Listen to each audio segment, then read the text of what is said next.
حسين عموتة مباراة الدور نصف النهائي سبق لكم أن لعبتم ضد منتخب كوريا. اليوم غيابات، اليوم هناك غياب بالنسبة لمنتخب الأردن وأيضا غياب بالنسبة لمنتخب كوريا. مباراة حقيقة أخرى مباراة اليوم. صحيح أنه دائما نتيجة المقابلة يعني متعلقة بشكل كبير بالمجهود الذي سيقدمه اللاعبين في الزمان والمكان، ومقابلة اليوم ستختلف يعني كليا على مقابلة يعني الجولة الأولى أو في الدور يعني الأول. طبعا صحيح أنه كانت إكراهات يعني الغياب ديال علي علوان يعني في الهجوم صاحب يعني المجهود الكبير، ثم يعني سالم العجلين اللي صراحة خدا ثقة كبيرة وخدا الإيقاع، وبالتالي هناك صعوبة يعني في البدلاء، لكن الحمد لله أننا نعتمد على المجموعة أول حاجة في الانضباط التكتيكي. ربما هذا سيسهل علينا يعني الظهور بالشكل يعني المطلوب. طبعا المنتخب الخصم ليس بالمنتخب السهل، يعني صاحب الاستحواذ، الإمكانيات يعني الفنية يعني العالية، لكن نحن نعول على تركيزنا وعلى الانضباط التكتيكي ان شاء الله حتى نخلق يعني متاعب ونهتم يعني بالجزئيات لنتمكن ان شاء الله بالعبور للدور المقبل. كيف حضرتم اللاعبين على المستوى النفسي للخروج من الضغط؟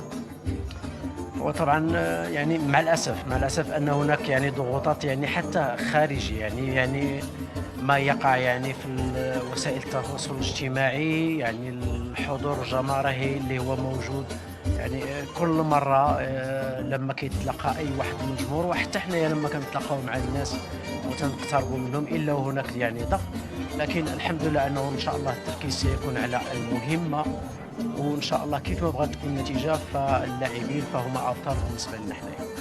تتلاطم الأمواج العاصفة من الانتقادات والشكوك حول المدرب الحسين عموتة الذي وقف وحيدا أمام عواصف الانتقادات وكأنه جبل صامت يتحدى الزوابع. ولكن كما يقال دائما، في كل نهاية تكمن بذرة بداية جديدة. في لحظة تاريخية تحفها الغموض والتحدي، تحول المدرب الحسين عموتة الذي كان يعاني من عبء النقد اللاذع والتشكيك المستمر في قدراته إلى صانع فرحة وأمل في قلوب ملايين الأردنيين. لم يكن الطريق سهلا، بل كانت كل لحظة تحمل عبء الاختبار والتحدي، ولكنه بقوة إرادته وإصراره قاد أن الشامي نحو حلم لم يكن سوى بعيدا عن الواقع المرير. وفي ليلة مليئة بأضواء النجاح وأنغام الانتصار، جسدت جماهير الأردن فرحتها وفخرها بالمدرب الذي أوجد لهم حلما جديدا وجلب لهم فرصة للتفاؤل بالمستقبل. النشامي لم يكن فقط فريقا كرويا، بل كان رمزا للتحدي والإصرار، وهذا الرمز الذي أشاعه الحسين عموتة ترك بصمة لا تنسى في قلوب الأردنيين. وبعد أن شق طريقه بين الصعاب والتحديات، واجه النشامي اختبار المنتخب الكوري في نصف نهائي العرس القاري، وكانت الرهانات مرتفعة والتوتر يسود الأجواء، ولكن عموتة الذي أصبح رمزا للثقة والاستقرار وجه فريقه نحو الانتصار بثقة وقوة. في لحظة الانتصار وبين جوف الفرحة والتأثير، التقت قناة الجزيرة بأصوات الجماهير التي أبدت إعجابها وامتنانها لعمل المدرب الرائع. تألق المدرب الأسطوري حسين عموتة بنجاحاته الملهمة وإرادته الصلبة التي تحدت الصعاب. لم يكن حسين عموتة مجرد مدرب ينشد الانتصارات، بل كان روحا ملهمة تحمل في طياتها رؤية ثاقبة وإصرارا لا يعرف الهزيمة.